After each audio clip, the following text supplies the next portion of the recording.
இந்த மாதத்தில் தேவன் நமக்கு கொடுத்த வாக்குத்தத்தம் உபாகமம் 33:11. கர்த்தாவே அவன் சம்பத்தை ஆசீர்வதித்து அவன் கை கிரியைகள் மேல் பிரியமாயிரும். ஆண்டவர் லேவியின் கரங்களின் கிரியைகளின் மேல் பிரியமாயிருப்பாராக. நம்முடைய வாழ்விலே ஆண்டவர் நம்முடைய நடக்கையை கண்டு தேவன் பிரியமாயிருக்க வேண்டும். லேவியினுடைய கை கிரியை கண்டு கர்த்தர் பிரியமாயிருந்தார். லேவி தன் குடும்ப கௌரவத்திற்காய் ஒரு ஆணவ படுகொலை செய்தான்.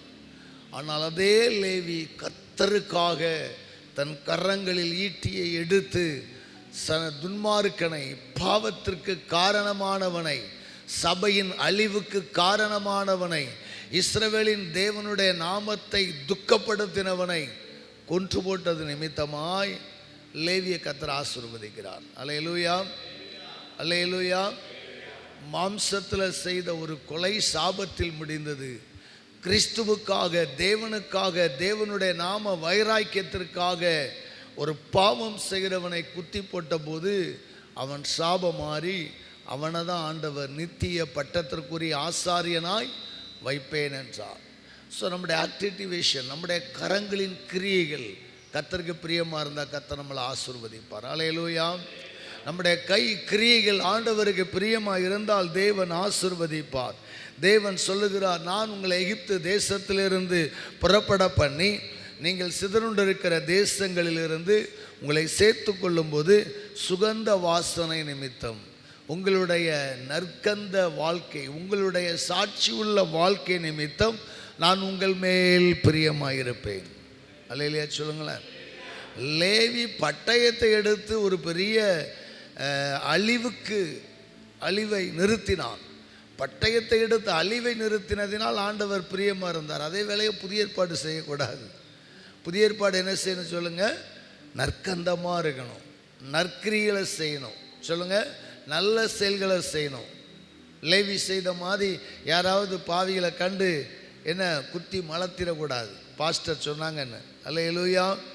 ஆண்டவர் அதை சொல்லவில்லை. புதிய ஏற்பாட்டில் நாம் கிறிஸ்துவுக்கு சுகந்த வாசனையாக இருக்கணுமா? கர்த்தர் நம்மளை ரட்சித்தது எதுக்காக தெரியுமா? அவருக்கு ஒரு சாட்சி உள்ள மக்களாய் வாழ்வதற்காக. அதைத்தான் எசேக்கியேல் 20:41 இஸ்ரவேல் மக்களுக்கு சொல்லுகிறார். நான் உங்களை எகிப்திலிருந்து புறப்பட பண்ணினேன், பின்பு நீங்கள் பல்வேறு தேசங்களில் சிதறுண்டு போனீர்கள், உங்களையெல்லாம் நான் சேர்த்து கொண்டேன். உங்களை சேர்த்து கொள்ளும்போது நீங்கள் உங்கள் சுகந்த வாசனை நிமித்தம், உங்கள் நற்கிரிகள் நிமித்தம், உங்கள் நல்ல ஜீவியங்கள் நிமித்தம் நான் உங்கள் மேல் பிரியமாயிருப்பேன். அப்பொழுது பிரஜாதிகளின் கண்களுக்கு முன்பாக உங்களால் பரிசுத்தம் பண்ணப்படுவேன். பிரஜாதிகளின் கண்களுக்கு முன்பாக யாரால் தேவன் பரிசுத்தம் பண்ணப்படுவாராம்? மீண்டும் சொல்கிறேன், இயேசு கிறிஸ்துவின் நாமம் பிரஜாதிகளுக்கு முன்பாக வெளிப்பட வேண்டும். யார் மூலமாக? நம் மூலமாக கிறிஸ்து வெளிப்படணும். நம் மூலமாய் கிறிஸ்து தூஷிக்கப்படக்கூடாது. நம் மூலமாய் கிறிஸ்து நிந்திக்கப்படக்கூடாது. என் மூலமாய் கிறிஸ்துவின் நாமம் மகிமைப்பட வேண்டுமே தவிர தூஷிக்கப்படக்கூடாது. அல்லேலூயா, அல்லேலூயா.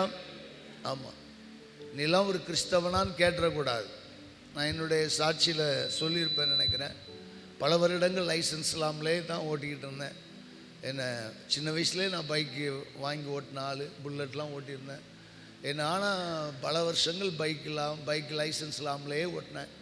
பல முறை தப்பிட்டேன், யார்கிட்டையும் பிடிப்படல. கடைசியாக ஒரு தடவை சவரியார்புரம் முக்கில் ஒரு லேடிஸ் சப் இன்ஸ்பெக்டர் ரோந்தில் வந்தாங்க, நிப்பாட்டிட்டாங்க. ஆகா, தப்பிச்சு ஓட முடியலை, நில்லுங்க சார். நானும் உடனே ரொம்ப மதிப்பாக, நான் அந்த மாதிரி இந்திரா நகரில் சர்ச் வச்சுருக்கிறேன் பாஸ்டர்னு. அவங்க சிரித்த முகத்தோடு அப்படியே வரி அண்ணா இருங்க நில்லுங்க அப்படின்னா. நானும் சிரிச்சிட்டு சொன்னாங்களா விட்டுருவாங்கன்னு நினச்சேன். அப்புறம் ஒவ்வொரு கேஸை எழுதுவாங்க.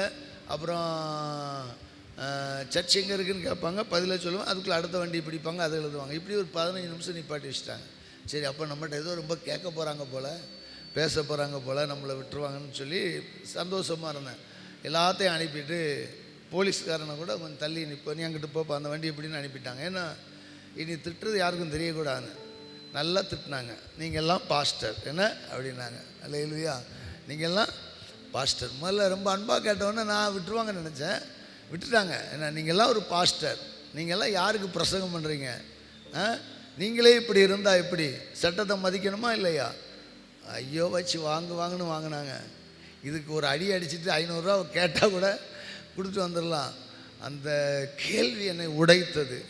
ஏன்னா சமுதாயம் நம்மளை ஒரு உயர்ந்த நிலையில் வச்சுருக்கு. ஒரு நிலையிலையா சொல்லுங்களேன்.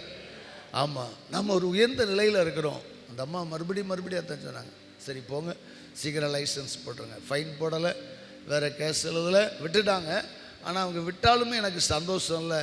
விட்டுட்டாங்கன்னு சந்தோஷப்பட்டு போகல. மறுநாளே லைசன்ஸ் போட்டேன். ஒரு சிறிய மிஸ்டேக் தான். ஆனாலும் கூட அவர்கள் கேட்ட கேள்விகள் நம்ம என்ன செய்கிறது, காயப்படுத்து. இதே போல் சில நேரம் நம்ம திருச்சபை சார்ந்த மக்கள் பிரச்சனைக்கு ஸ்டேஷன்லாம் போனால் இவனுக்கெல்லாம் ஏன் வாரீங்க அப்படிலாம் சொன்ன கேள்விகள்லாம் கேட்டிருக்கிறோம். ஏன்னா நம்மளால் தேவனுடைய நாமம் தூஷிக்கப்படக்கூடாது. இவன் சபைக்காக வாரான், இந்த பையன் சபைக்காக வாரான் அப்படிலாம் கேட்டு திட்டிருக்கிறாங்க.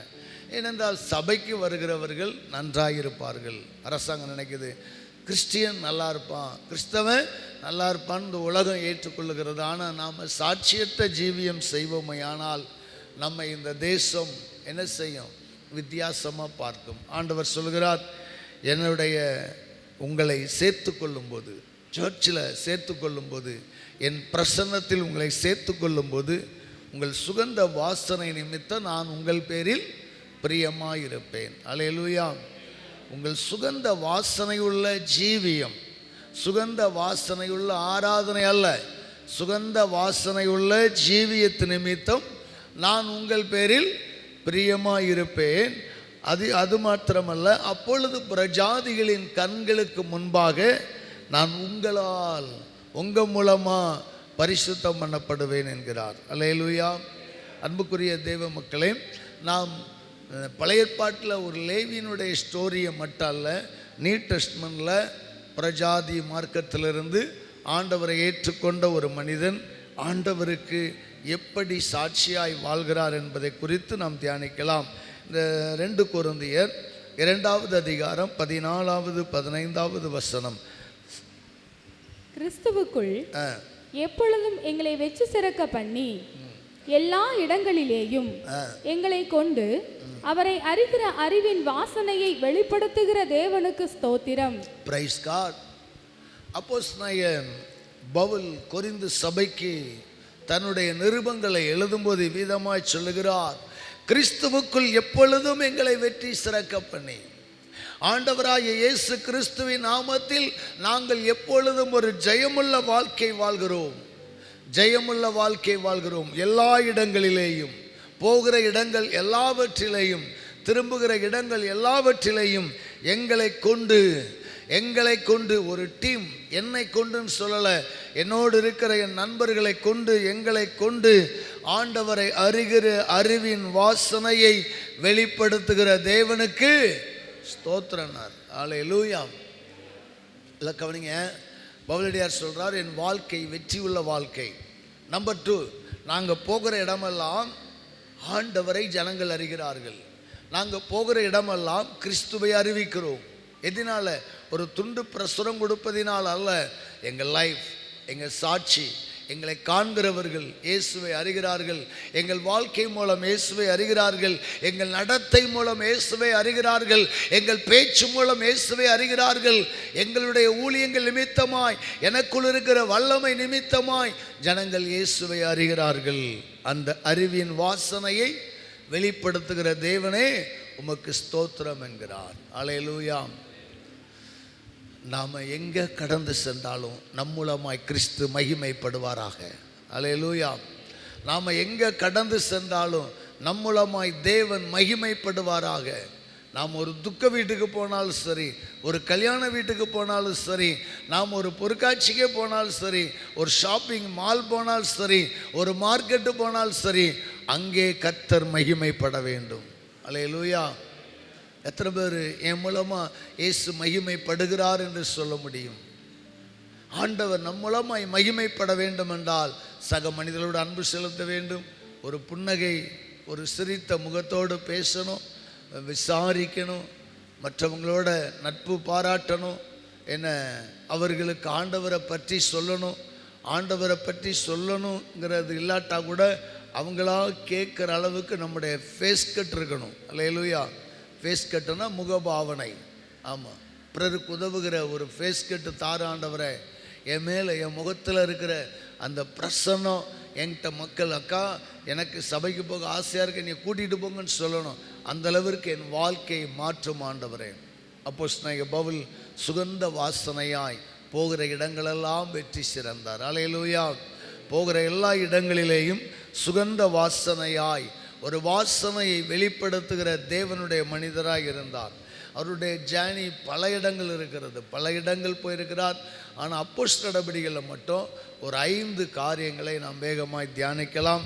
முதலாவதாக அப்போஸ்தலர் நடபடிகள் 13ஆவது அதிகாரம் 6வது வசனத்தில் நாம் தியானிக்கலாம். அப்போஸ்தலர் நடபடிகள் 13ஆவது அதிகாரம் 6வது வசனத்தில் நாம் அங்கே தேவ மனிதனுடைய ஊழியத்தை தியானிக்கலாம். அவர்கள் பாப்போ பட்டணம் வரைக்கும், அப்போஸ்தலனாகிய பவுலும் அவருடைய உடன் ஊழியர்களும் பாப்போ பட்டணம் வரைக்கும் தீவை கடந்து வந்தபோது பரியேசு என்னும் பெயர் கொண்ட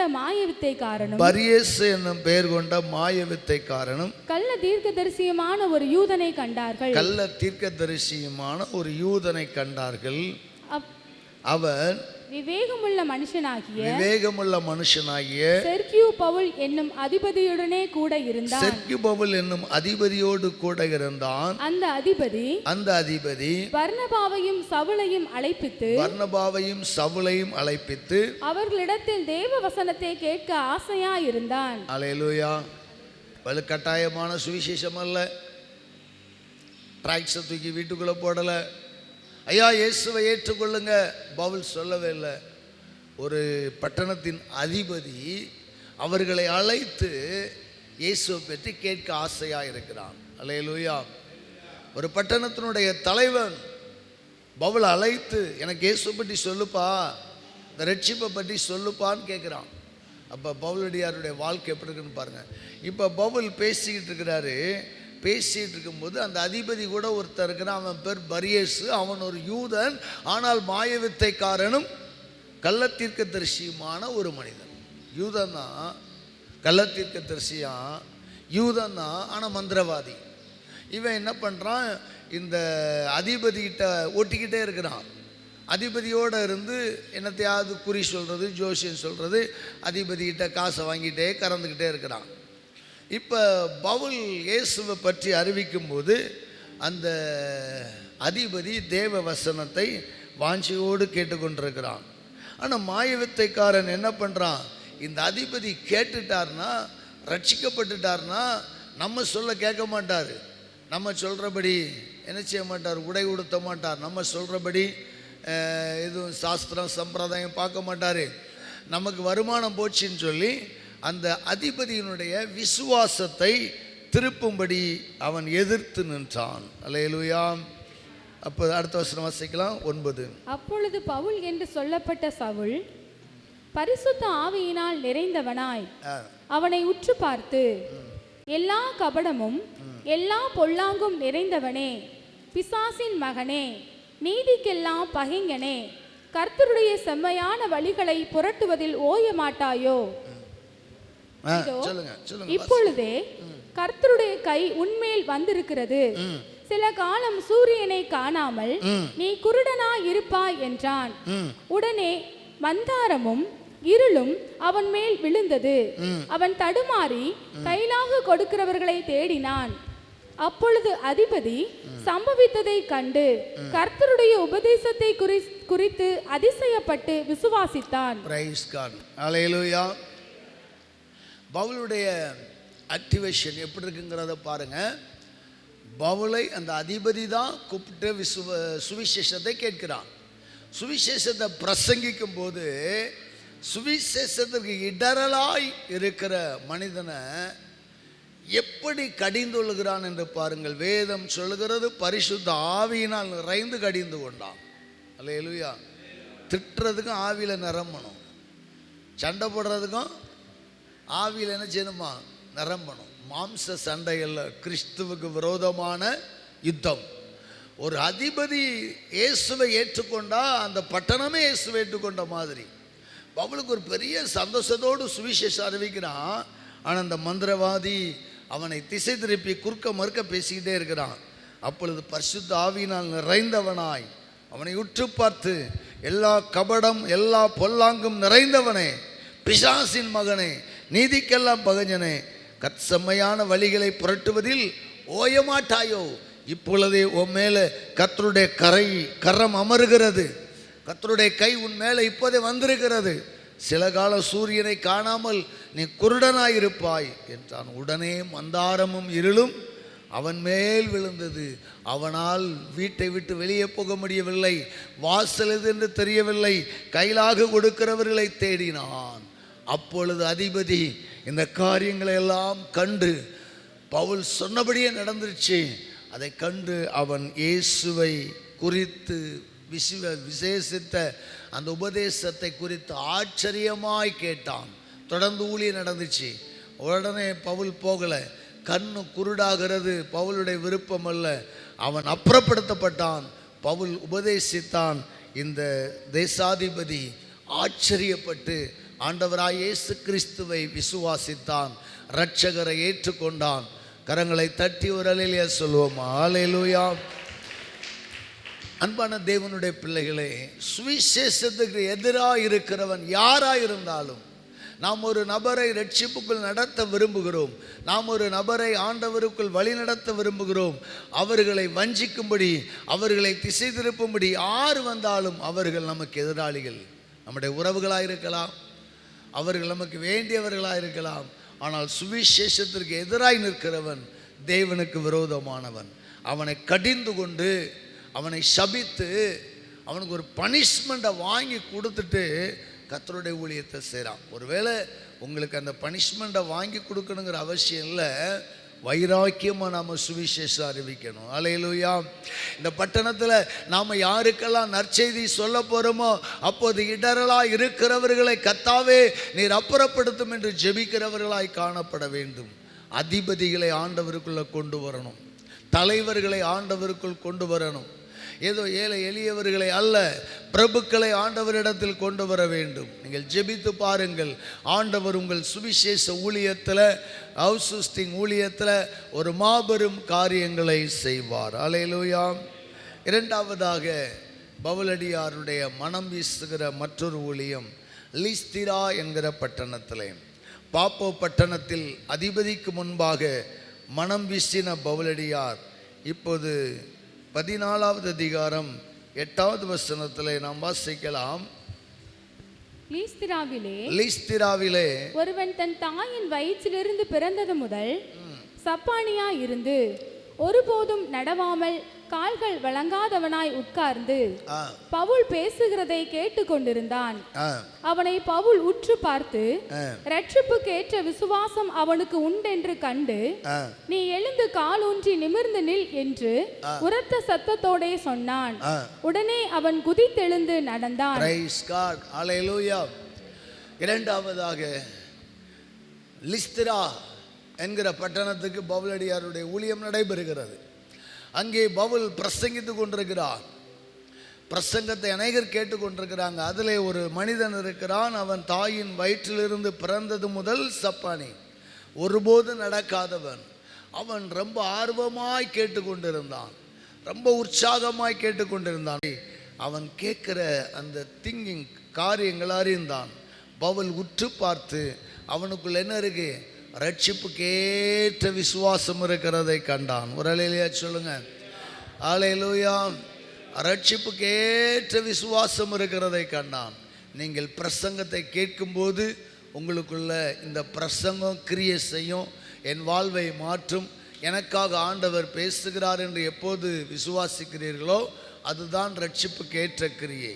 அங்கே ஆண்டவராய் இயேசு கிறிஸ்துவை குறித்து பிரசங்கித்த போது அந்த சப்பானியாக இருந்த மனிதன் அப்படியே ஆண்டவரை விசுவாசித்தான். பவுல் அதை கண்டு அவனிடத்தில் அருகில் சென்று, நீ எழுந்து காலூன்றி நிமிர்ந்து நில் என்று உரத்த சத்தத்தோடு சொன்னான். உடனே அவன் குதித்தெழுந்து நடந்தான். அல்லேலூயா. உடனே அவன் நடந்து குதிக்கல, குதிச்சுக்கிட்டே தான் நடந்தான். உடனே நடந்து குதித்து அவன் ஓடி ஆடி மகிழ்ந்தான்.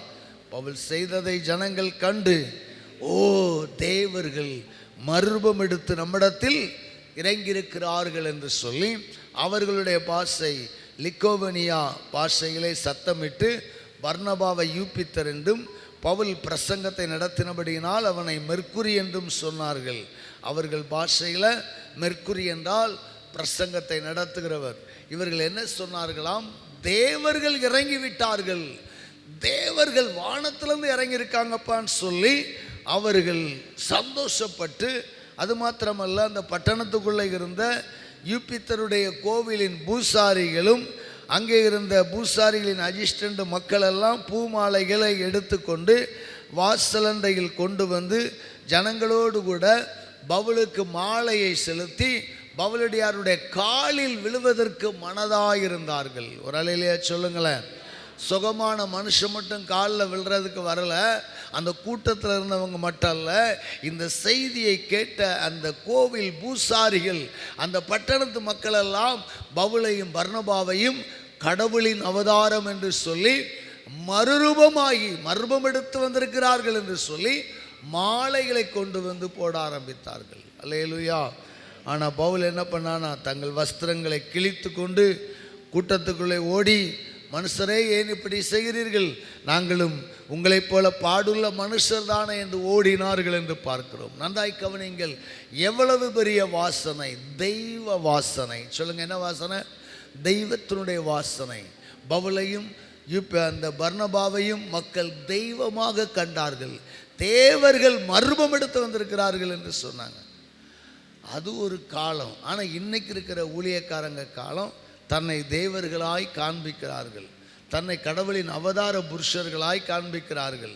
நான் தான் இந்த உலகத்திலே வல்லமையான ஊழியக்காரன் என்று தன்னைத்தானே காண்பிக்கிறார்கள். கணம்பொருந்தியவன் என்றும் மிகப்பெரிய பட்டத்தின் பெயர்களை சூட்டி கொண்டும் உலக மக்கள் மத்தியில் தன்னை ஒரு கடவுள் போன்று தங்களை காட்டி கொண்டிருக்கிற கிறிஸ்தவர்கள் உண்டு. இல்லைங்க, நாம் பாடுள்ள மனுஷர். சொல்லுங்கள். அப்போஸ்தலனாகிய பவுல் இவ்வளவு வாசனை வெளிப்படுத்துகிறான். அவனை தெய்வமாக நினைச்சு கையெடுத்து கும்பிட வராங்க. ஆனால் நான் பாடுள்ள மனுஷர் என்று ஓடி போகிறான். அல்லேலூயா. நம்ம ஊரில் புதுசாக ஒரு தெய்வம் தோன்றியிருக்கு, அன்னபூரணி அவதாரன்னு. ஆமாம், 2 புருஷனை கொண்டுட்டு 3வது ஒருத்தவங்க கூட வாழ்ந்துட்டு இருக்கிறவா. ஆனால் அவளுக்கு ஒரு பக்தர் இருக்கிறாங்க. அவங்க ஒரு யூடியூப்பில் ஒரு விஷயத்தில் ஒரு மெசேஜை பார்த்தா கீழே அந்த கமெண்ட் செக்ஷனில் போடுவாங்க பாருங்கள். ஒருத்தன் போட்டிருக்கான், திடீர்னு வீட்டில் கரண்ட்டு கட் ஆகிட்டான். கரண்ட்டு கட்டானோன்னு அன்னபூரணி அம்மா கரண்ட் இல்லைன்னானா உடனே ஏசி ஓடிட்டான்.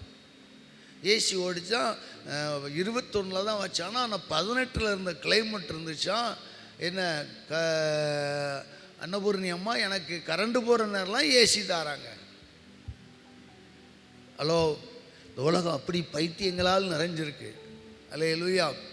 இன்னும் என்ன பார்த்தீங்கன்னா, கிறிஸ்தவத்தில் இன்னும் இதை விட மேலே இருக்குது. இது உலக பிராரமானது. கிறிஸ்தவத்தில் இன்னும் நிறையா இருக்குது.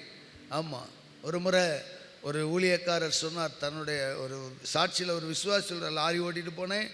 திடீர்னு பார்த்தீங்கன்னா குறுக்க ஒரு கார் வந்துச்சு. அப்போ ஏஞ்சல் சொன்னேன். தினகரன் மகாபர சொன்னாராம், ஏஞ்சல் சொன்னாராம். காரத்துக்கு அப்படி வச்சுட்டாங்களாம். ஒருவேளை அந்த ஏஞ்சலை கூப்பிட்டாலே வராது. எந்த ஏஞ்சல்? தேவதூதர்களே வரமாட்டாங்க. வருவாங்க எப்படின்னா, இயேசுவின் நாமத்தில் ஜெபிக்கும் போது இயேசு கட்டளையிட்டால் தான் வருவாங்க. அல்லேலூயா.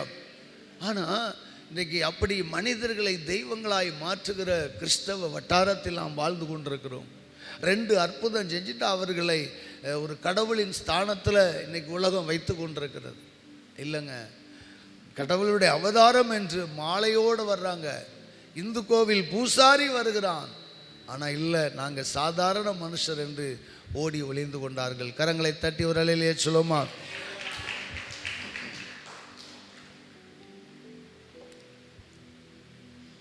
அப்போ இந்த பவுலடியார் ஒரு சாதாரண மனிதனாக இருந்து தான் இயேசுவை ஏற்றுக்கொண்டார்.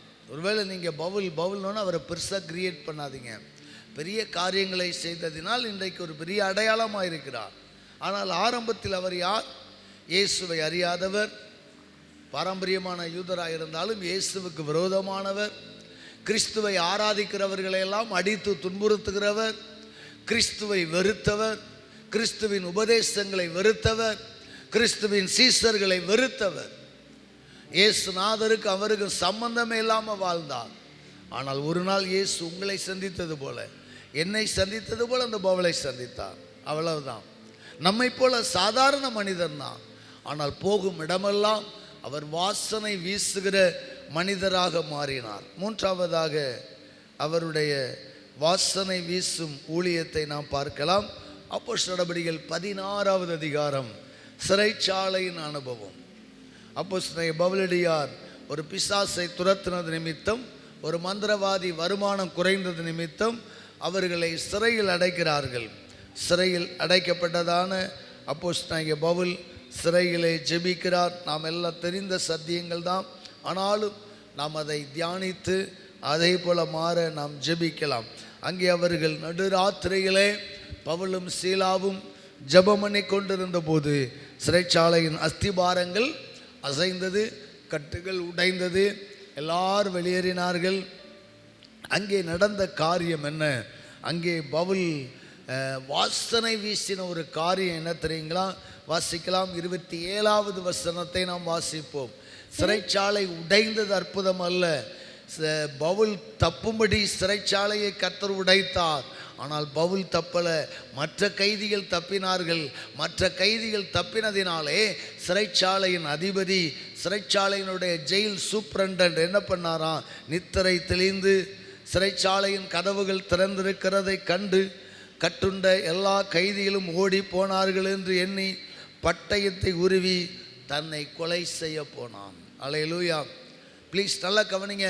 பவுல் ஜெபத்தில் சிறைச்சாலை உடைந்தது அற்புதம் அல்ல. அந்த அற்புதத்தை நாம் இன்றைக்கு தியானிக்கல. பவுல் ஜெபித்தாரு, சிறைச்சாலை உடைந்தது. பவுல் தப்பிச்சு ஓடுறதுக்குள்ள எல்லா கைதிகளும் ஓடிட்டாங்க. கர்த்தர் பவுலுக்காக தான் ஜெயிலை உடைக்கிறாரு. ஆனால் பவுல் என்ன செய்யல, இன்னும் வெளியே அவுட்ஸ்டாண்டிங் ஆகலை, பிரமித்து நிற்கிறான். அதுக்குள்ள பெருச்சாலி பொந்திலிருந்து ஓடுற மாதிரி அவ்வளவு கைதிகளும் ஓடிட்டாங்க. ஜெயில் சூப்பரண்டு சத்தத்தை கேட்டு முழிச்சு வாரான். எல்லா கைதிகளும் போயிட்டாங்க. இப்போ என்ன தெரியுங்களா? ரோம பேரரசின் சட்டம், ஒரு கைதியை தப்ப விட்டாலும் அதிகாரிகளை கொண்டுருவாங்க. இப்போ ஒட்டுமொத்த ஜெயிலே காலி ஆயிட்டு, நிச்சயம் சூப்பரண்டுக்கு மரண தண்டனை தான். அதனால் சூப்பரண்டு பார்த்தான், விசாரித்து அதிகாரிகள் மரண தண்டனை கொடுக்கறதுக்குள்ள நானே செத்துக்கொள்ளுகிறேன் என்று ஈட்டியை நட்டி மாய்த்து கொள்ள ஆரம்பித்தான். ஒரு இல்லையா சொல்லுங்க. அப்பதான் ஒரு குரல் கேட்கிறது, அப்பதான் ஒரு சத்தம் கேட்கிறது. அதுதான் வாசனையின் சத்தம், அதுதான் சாட்சி உள்ள சத்தம்.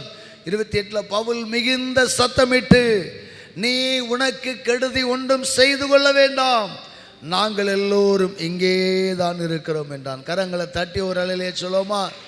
அல்லேலூயா. இந்த சூப்பரண்டு தான் நைட்டு கழுத்தில் ஏறி மிதிச்சவன்.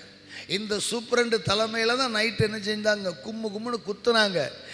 அநேக அடிகள் அடித்து சாகிற அளவுக்கு அடித்தாங்க. அல்லேலூயா. இரக்கமற்ற சூப்பரண்டு, இரக்கமில்லாதவன், கொடூரன், பவுலை விடிய விடிய அடித்து துன்பப்படுத்தினவன்.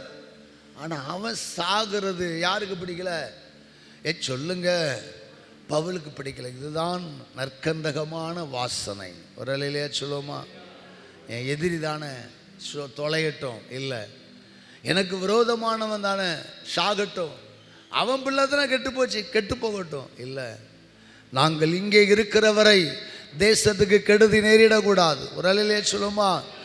எவன் கெடுதல் செய்து கொள்ள போகிறானோ, எவன் தற்கொலை செய்து கொள்ள போகிறானோ, எவன் மரணத்துக்கு ஏதுவாக இருக்கிறானோ, எந்த பெண்மணி, எந்த சகோதரி சகோதரன், தெரிஞ்சவங்க தெரியாதவங்க, அறிஞ்சவங்க அறியாதவங்க, எதிரானவங்க இருந்தால் கூட அவர்கள் சாவுக்கு ஏதுவாய், மரணத்துக்கு ஏதுவாய் போகும்போது ஒரு வார்த்தை சொல்லுங்க, நான் இருக்கம்மா.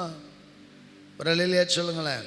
நம்ம ஸ்டைலில் சொல்லுவோம். பவுல் சொல்கிறான், என்ன சொல்கிறான்? கெடுதி ஒன்றும் செய்து கொள்ளாதிருங்கள், நாங்கள் எல்லோரும் இங்கே இருக்கிறான். நம்ம ஸ்டைலில் சொல்லுவோம், நான் இருக்கம்மா, நீ அம்மா பயப்படுற, நான் ஜெபம் பண்ணுறம்மா, நான் உனக்கு தரமாட்டேனாம்மா, நான் உனக்கு ஹெல்ப் பண்ண மாட்டேனா, ஏம்மா இதுக்கெல்லாம் சாக போகிற? அந்த வார்த்தையை கர்த்தர் உங்களிடத்திலிருந்து எதிர்பார்க்கிறார். ஒரு அலையிலேயே சொல்லுங்களேன். உங்கள் அண்டை அயலகத்தார், உங்கள் அருகில் இருப்போர், உங்கள் பக்கத்தில் இருப்போர், உங்கள் காம்பவுண்டில் இருப்போர் ஆபத்தை சந்திக்கும் போது, நான் இருக்கம்மா, ஏம்மா பயப்படுற? நான் இருக்கேம்மா, எதுக்குமா கலங்குற, நான் இருக்கிறேம்மா. இந்த வார்த்தை தான் ஆண்டவர் எதிர்பார்க்கிறார். அன்றைக்கு நாகமான் பயங்கரமான ஒரு குஷ்டத்தில் இருந்தான். அவன் ஒரு பெண்மணியை சிறைபிடித்து வைத்திருந்தான். சிறை கைதியாக ஒரு வாலிப தங்கச்சியை வீட்டில் வச்சு வேலை வாங்குறான். ஆனால் தன் எஜமான் குஷ்டரோகியாக இருக்கிறான். பல்வேறு வைத்தியசாலை சென்றும் தன் எஜமானுக்கு சுகமாகவில்லை, தன் முதலாளிக்கு சுகமாகவில்லை என்பதை அறிந்த அடிமை பெண் சொல்கிறாள், எங்கள் தேசத்தில், இஸ்ரவேலின் தேசத்திலே தேவனுடைய மனுஷன் ஒருவர் உண்டு. அந்த வார்த்தை படைப்பட்டாளங்களோடு என்ன செய்தான், புறப்பட்டு போனான். அதே போல் நாம் சொல்லணுங்க. ஆஸ்பத்திரிக்கு போகிறீங்களா, உங்களுக்கு வேண்டியவங்களை பார்க்குறீங்களா, திடீர்னு பக்கத்து பெட்டில் ஒருத்தர் துயரத்தை சொல்கிறாங்களா, ஏக்கா எங்கள் சர்ச்சுங்க இருக்குது, வாங்க, ஏசப்பா உங்களை குணமாக்குவார், எப்பேற்பட்ட வியாதினாலும் ஏசப்பா உங்களை சுகமாக்குவார், வாங்க சொல்கிறீங்களா? உங்களுக்கு விசுவாசம் இல்லை.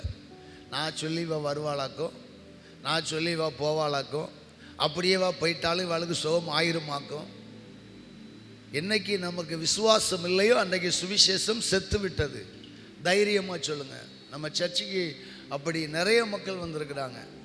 ஜோதிபாஸ்னர்லேருந்து ராச்சின்னு ஒரு பிரதர் உண்டு, அவங்க அம்மாலாம் நம்ம சர்ச்சுக்கு வரும்போது யார் சொன்னானே தெரியும். அந்த அம்மா சொன்னாங்க, நான் மினி பஸ்ஸில் போயிட்டு இருந்தேன், மகா சுகந்தி அந்த பிள்ளை பூக்கமேனிக்கு போகும்போது அங்கே பூக்கமேனியில் வேலை பார்க்குற ஒரு பிள்ளை சொல்லிச்சான், எங்கள் அம்மா சுகமில்லை, 10 நாளாக வாமிட்டு, 10 நாளாக லூஸ் மோஷன், ஆஸ்பத்திரி போய் கேட்கலன்னு பேசிட்டு இருக்கும்போது இந்த மாதிரி இந்த சர்ச்சுக்கு போங்க. சரி, சொன்னவா யார்? இந்த பிள்ளைக்கு பேரே தெரில. அந்த அக்கா ஒரு நாள் தான் வேலைக்கு வந்துச்சு, சொல்லிச்சு, அந்த அக்கா பேர் தெரில, சொல்லிச்சு இந்த மாதிரி சோனா மகால் வழியாக போங்க, சோனா மகாலுக்கு ஆப்போசிட் திரு முதல் சர்ச்சு, பாசப்பி ஒல்லியாக இருப்பார், சின்ன பையமாக தான் இருப்பார், அதான் அடையாளம் சொல்லிச்சு, வேற ஒன்றும் சொல்ல தெரில, இயேசுவை சொல்ல தெரில. ஆனால் என்னை பற்றி, சபையை பற்றி லொக்கேஷன் மட்டும் சொன்னாங்க. வந்தாங்க. ஆண்டவருடைய கிருபையில் 10 நாட்களுக்கு மேலாக வாமிட்டிங் வயிற்றுப்போக்கில் இருந்த அன்மையான தாயாருக்காக ஜெபித்தோம். ஃபஸ்ட்டு அந்த அம்மாவுக்கு சுகத்தில் நான் இயேசுவைட்டு கொண்டாங்க. கர்த்தருடைய கிருபையினால் மறுநாளே அற்புதம் நடந்துச்சு. ஆஸ்பத்திரிக்கு போகாமலே சுகமாண்டவர் கொடுத்தார், பலனடைந்தார்கள், ஜீவன் பிழைத்தது, பல வருஷங்கள் உயிரோடு, அதுக்கப்புறம் தான் இறந்து போனாங்க. கவனிங்க. அப்போ இதே போல் ஒரு நபர் சொன்னதுனால இந்த அம்மா மட்டும் இல்லை, இன்னும் நிறைய பேர் இந்த இடத்துல இருக்கிறீங்க, நிறைய பேரை சொல்ல முடியும். நம்ம ரூத் சிஸ்டர் கூட அப்படி தான். அவர்கள் பலகீனத்தில் இந்த பஸ் ஸ்டாப்பில் நின்னபோது இந்த திருச்சபையில் ஆராதனை முடிஞ்சு போன செல்வமணி அக்கா தான், என்னம்மா பழைய ஃப்ரெண்ட்ஸு எல்லோரும் ஒரே காம்பவுண்டில் ஒரு காலத்தில் இருந்தவங்க, சர்ச்சுக்கு போமா, இப்படி கஷ்டப்படுறியம்மா, வாமா, ஒரு வார்த்தை தான் ஆண்டவர் ரட்சித்தார். இன்றைக்கு அவங்க மூலமாக இத்தனை ஊழியங்களையும் ஆத்துமாக்களை கடவுள் ரட்சித்து வருகிறார். கரங்களை தட்டி ஒரு அலையிலேயே சொல்லுமா, ஒரு வார்த்தை, ஒரே ஒரு வார்த்தை சொல்லுங்கள், எங்கள் சர்ச் இங்கே இருக்கு, ஒரு தடவை வந்து பாருங்கள், எங்கள் பாஸ்டருங்க இருக்கிறாங்க, ஏசப்பா இருக்கிறாங்க, சோப்படுத்துவாங்க, நாங்கள் ஆராதிக்கிற தேவன் நல்லவர், ஆமென் சொல்லுமா. இந்த பவுல் வாசனை ஜெபித்து சிறை உடைந்தது பெரிய அற்புதமாக நான் கருதல. தன்னை விடிய விடிய அடித்தவன், தன்னை விடிய விடிய கொடுமைப்படுத்தின ஜெயிலர் சாகிறதுல அவனுக்கு சந்தோஷம் இல்லை. நாங்கள் எல்லாரும் இங்கே தான் இருக்கிறோம், நீ சாகாத அப்படின்னா உடனே தீபங்களை கொண்டு வர சொல்லி அந்த இடிந்து போன கட்டடங்கள் நடுவிலே தீபத்தை கொண்டு எடுத்து நடுநடுங்கி பவுலுக்கும் சீலாவுக்கும் முன்பாக விழுந்தான். ஐயா ஆண்டவமாரே, ரட்சிக்கப்படுவதற்கு நாங்கள் என்ன செய்ய வேண்டும் என்று கேட்டான். அதற்கு அவர்கள், கர்த்தராகிய இயேசு கிறிஸ்துவை விசுவாசி, அப்பொழுது நீயும் உன் வீட்டாரும் ரட்சிக்கப்படுவீர்கள் என்று சொல்லி அவனுக்கும் அவன் வீட்டில் இருந்த யாவருக்கும் அந்த ராத்திரியிலே கர்த்தருடைய வசனத்தை போதித்தார்கள். மேலும் ராத்திரியில் அந்நேரத்தில் தானே வசனத்தை கேட்ட அந்த இரவிலே அவர்களை அழைத்து கொண்டு போய் அவருடைய காயங்களை கழுவினான். அந்த விடிய காலம் பவுல் அப்போஸ்தலனுடைய காயங்களை எல்லாம் கழுவி எண்ணெய் பூசுகிறான். அதோடு மாத்திரமல்ல, அவனும் அவனுடையவர்கள் அனைவரும், ஜெயிலர் மனைவி, ஜெயிலர் பிள்ளைங்க, அடித்த மற்ற சேவகர் அனைவரும் அவரோடு கூட அந்த ராத்திரியிலே என்ன செய்தார்களாம், ஞானஸ்நானம் எடுத்தார்கள். அல்லேலூயா. ஞானஸ்நானம் பெற்று அவர்களை தன் வீட்டிற்கு கொண்டு போய் அவர்களுக்கு போஜனம் கொடுத்து தன் வீட்டார் அனைவரோடு தேவனிடத்தில் விசுவாசம் உள்ளவனாகி மனமகிழ்ச்சியாயிருந்தான். அன்பான தேவ பிள்ளைகளே, அல்ல கவனிங்க, எவ்வளோ பெரிய ஆச்சரியம். பவுல் ஓடி இருந்தா யோசித்து பாருங்க. கர்த்தர் நம்மளை விடுவிச்சிட்டாரே, கர்த்தர் நம்மளை விடுவிக்கிறதுக்கு தான் இந்த சிறை உடைந்திருக்கிறது. ஆமாம், ஜெயில கர்த்தர் உடைச்சது என்னை தப்பு வைக்கிறதுக்கு தான் சொல்லி பவுலும் சீலாவும் ஓட்டம் பிடிச்சிருந்துருப்பாங்கன்னா அன்றைக்கி இந்த ஜெயிலர் செத்துருப்பான். ஜெயிலர் குடும்பம் நடுத்தருவுக்கு வந்திருக்கிறோம், கிறிஸ்து மகிமைப்பட்டிருக்க மாட்டார். ஆனால் இவன் சொல்கிறான், நாங்கள் ஓட மாட்டோம், நாங்கள் ஓடுறதுக்கு ஜெபிக்கலை, உன்னை ரட்சிக்கிறதுக்கு ஜெபிக்கிறோம். ஒரு அலையிலையா சொல்லுங்களேன், அல்லேலூயா. அவர்களுக்கு சுவிசேஷத்தை பிரசங்கித்தான், அவர்கள் காயங்களை கழுவினார்கள். அந்த ராத்திரியிலே விடிய விடிய போதனை நடக்கிறது. போதனை கேட்ட மாத்திரத்தில் கொஞ்சம் கொஞ்சமாய் அல்ல, விசுவாசத்தினாலே அந்த இரவிலே ஞானஸ்நானம் பெற்றார்கள். அல்லேலூயா. இன்றைக்கி நம்மில் அநேகர் ஞானஸ்நானத்திற்கு ஒரு 6 மாதம் பிரீடு கொடுக்குறோம். ஏனென்றால் நீ இன்னும் பலப்பட வேண்டும். இல்லை, ஒரு மனிதன் உண்மையாய் மனம் திரும்புதலோடு வசனத்தை விசுவாசித்தால் அவனுக்கு அன்னைக்கே கொடுக்கலாம், தப்பே இல்லை, தவறே கிடையாது. திருப்பத்தூரில் உபவாச ஜெபம் அண்ணன் மோகன் சாம் ஜெபத்துலலாம் நடத்துவாங்க. ரட்சிக்கப்படாதவனாக தான் போவான். அந்த கூட்டத்தில் அவங்களுடைய பிரசங்கத்தை கேட்டு சாம் ஜெபத்துறை வருகையை குறித்து நல்லா பேசுவார். அவருடைய செய்தியை கேட்டு அந்த இடத்துல ஞானஸ்நானம் பெற வருவார்கள். அப்போது அவங்களுக்கு ஞானஸ்நானம் கொடுத்துருக்குறாங்க. இல்லைப்பா, நீ ஊரில் போய் ஒரு சபையில் பலப்படு, கொஞ்ச நாள் கழிச்சு எடுன்னு கொடுக்க மாட்டாங்க, ஸ்பாட்டில் கொடுக்குறாங்க. ஏனென்றால் விசுவாசம் உள்ளவனாகி ஞானஸ்நானம் பெற்றவன் ரட்சிக்கப்படுவான். ஞானஸ்நானம் கொடுத்தாங்க. அல்லேலூயா. அவன் வீட்டார் அனைவரும் மனமகிழ்ச்சி அடைந்தார்கள். அன்புக்குரியவர்களே, சில அற்புதங்கள் ஆண்டவர் நம்மை தப்புவிப்பதற்கு மட்டுமல்ல, சில அதிசயங்கள் ஆண்டவர் நம்மை உயர்த்துவதற்கு மட்டுமல்ல, நமக்கு எதிராக இருந்தவர்களை ரட்சிக்கவும் ஆண்டவர் செய்கிறார். அல்லேலூயா. நம்மோடு இருக்கிறவர்களை ரட்சிக்கவும் ஆண்டவர் செய்கிறார். நான் விடுதலை பெற்று விட்டேன், எனக்கு சுகம் கிடைத்து விட்டது, எனக்கு ஒரு மீட்பு கிடைத்து விட்டது, ஓ நான் விடுதலையாகிவிட்டேன், அந்த சந்தோஷத்தில் பார்ட்டி வச்சு கொண்டாடுறதுக்கு அல்ல. ஒருவேளை உன்னை துன்பப்படுத்துகிறவர்கள் அருகில் இருந்தாலும், உங்களுக்கு விரோதமானவர்கள் அருகில் இருந்தாலும் அவர்களுக்கும் இயேசுவை அறிவிக்கணும்.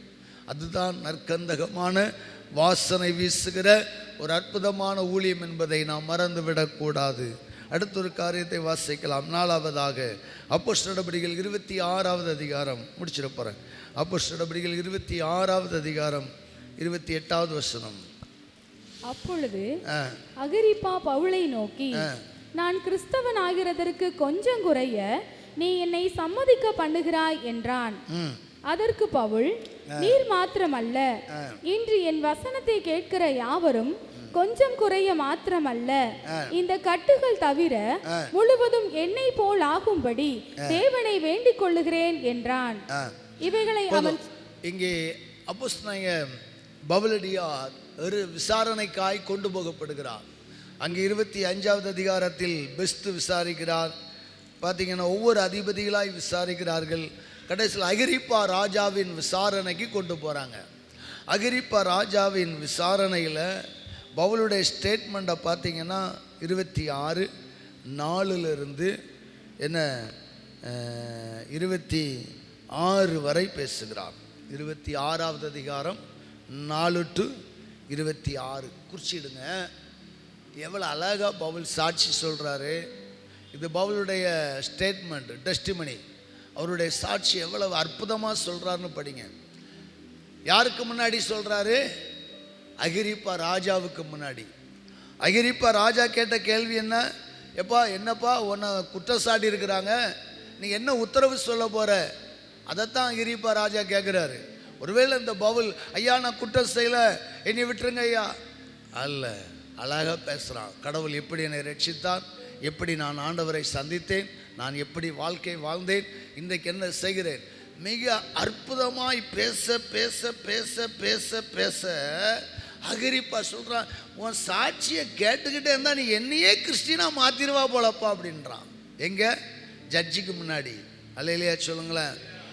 அதான் ஆண்டவராக இயேசு சொல்லுகிறார், கடைசி காலத்தில் உங்களை நியாய விசாரணையில் ஒப்புவிப்பார்கள், அப்பொழுது எதை பேச வேண்டும் என்று கலங்காதிருங்கள், நீங்கள் பேச வேண்டியதை ஆவியானவரே உங்களுக்கு அறிவிப்பார். அல்லேலூயா. ஒருவேளை கடைசி காலத்தில் நாமளும் சுவிசேஷத்து நிமித்தமாய் சிறைச்சாலை சென்றாலும் பேசுறதுக்கு பயப்படக்கூடாது.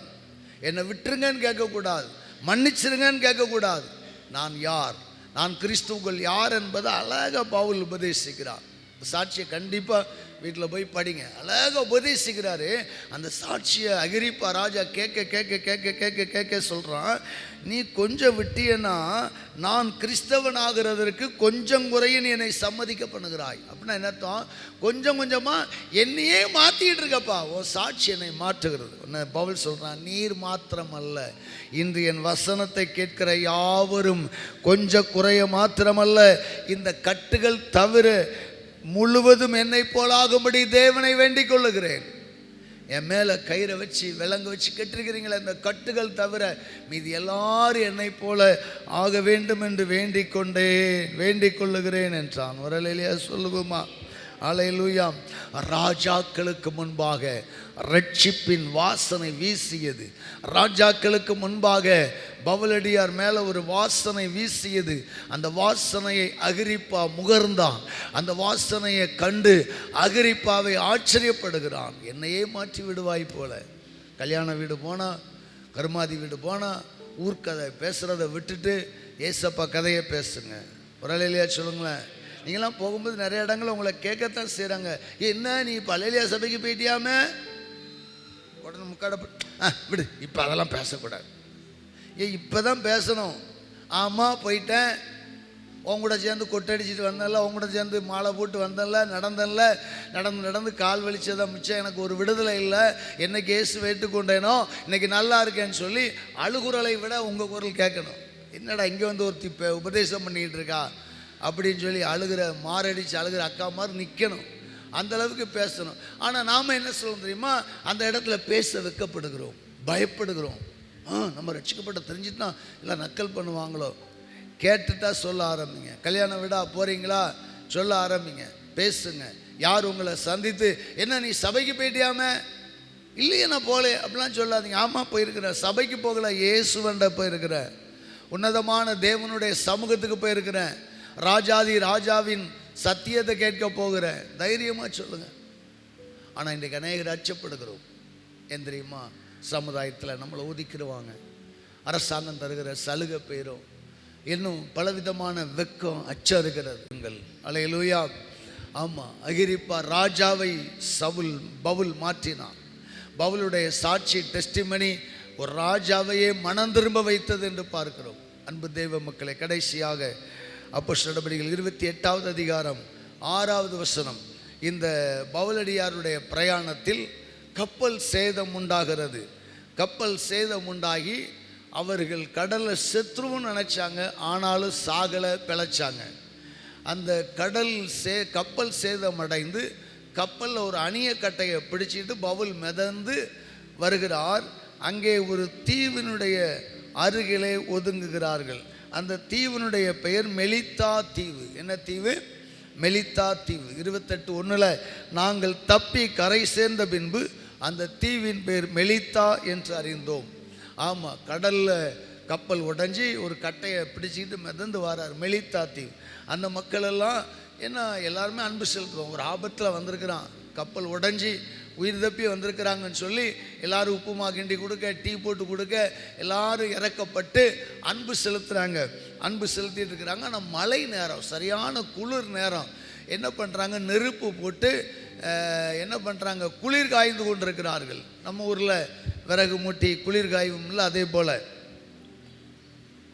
ஊட்டி கொடைக்கானலில் ஃபயர் கேம்பாங்க, தீயை போட்டு ஃபயர் கேம்ப் சுற்றி இருந்து ஆடுவாங்க. இங்கே ஆடலை, அப்படியே அந்த ஹீட்டுக்காக தீயை சுற்றி இருக்காங்க. பவுலும் ரொம்ப குளிர், ஏன்னா கடலில் மிதந்து வாரான். இவங்கெல்லாம் கரையில் இருக்கிறாங்க, அவன் கடல்லே நனைஞ்சி மிதந்து கரை வருகிறான். மெலித்தா தீவு இருக்குது.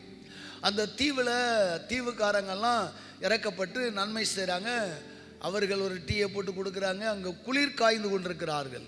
ஒரு விறகுகளை அடுக்கி எரித்து அந்த குளிருக்காக அதில் இருக்கிறார்கள். அப்போ பவுலும் குளிர் அதிகமாக இருந்ததினால அவனும் வந்து ஒரு 2 விறகு எடுத்து என்ன செய்கிறான்? போடுகிறான். பயங்கரமான ஒரு விரியன் பாம்பு அவனை கவ்வியது.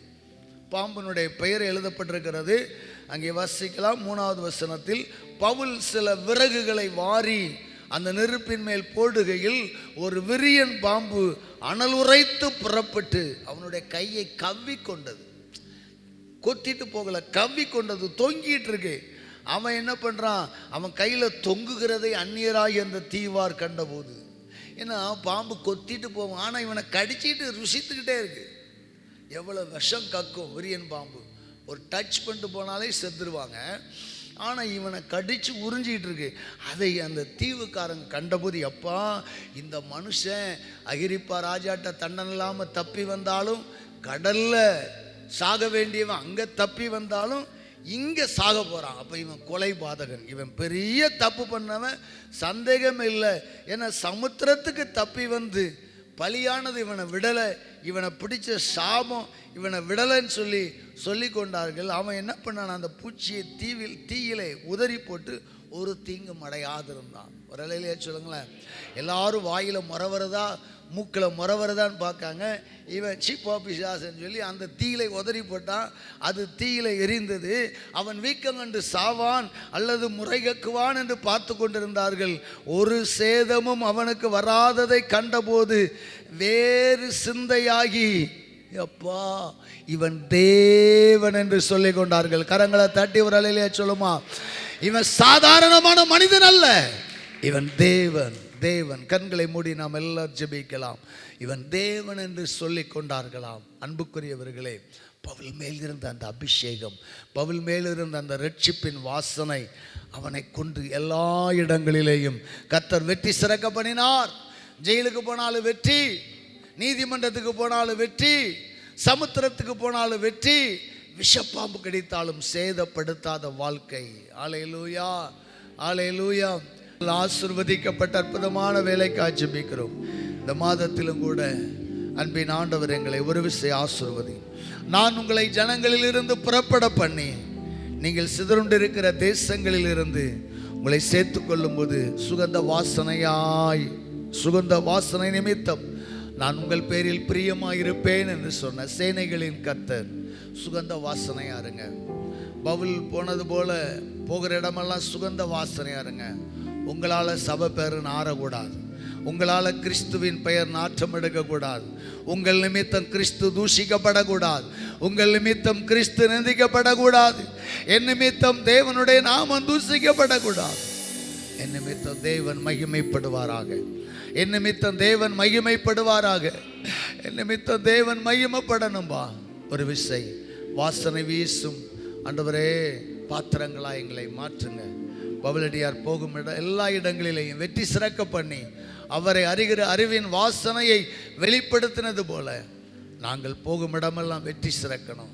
கடனுக்கு அடிமையாக இருக்கக்கூடாது, கடனுக்கு அடிமையாக இருக்கக்கூடாது, வியாதியில் நீண்ட நாள் இருக்கக்கூடாது, பலவீனத்தில் கட்டப்பட்டிருக்கக்கூடாது, வியாதியில் கட்டப்பட்டிருக்கக்கூடாது, எந்த சிற்றின்ப மோகத்தில் கட்டப்பட்டிருக்கக்கூடாது. நாங்கள் சுயாதீனம் உள்ளவர்கள். தகப்பனே, எங்களை சுகந்த வாசனையாய் ஆசீர்வதிக்கப்பட்ட ஜனங்களாய் மாற்றுங்க. நாங்கள் நற்செய்தி அறிவிக்கிறவர்களாய் மாறணும், நற்செய்தி அறிவிக்கிறவர்களாய் எங்களை மாற்றும். வந்திருக்கிற ஒவ்வொருவரையும் ஆசீர்வதி. எல்லா தடைகள் மாறட்டும். சுவாச பிள்ளைகளுடைய கையின் பிரயாசங்களில் கிருபை உண்டாயிருப்பதாக, தேவைகளெல்லாம் சந்திக்கப்படுவதாக, எல்லா நெருக்கங்களும் போராட்டங்களும் விலகுவதாக. தேவனுடைய கிருபை சூழ்ந்து கொள்ளட்டும். ஆசீர்வதிங்க, அதிசயங்களை செய்யும். இயேசு கிறிஸ்துவின் நாமத்தில் ஜெபிக்கிறோம் ஜீவன்களின் நல்ல பிதாவே, ஆமென்.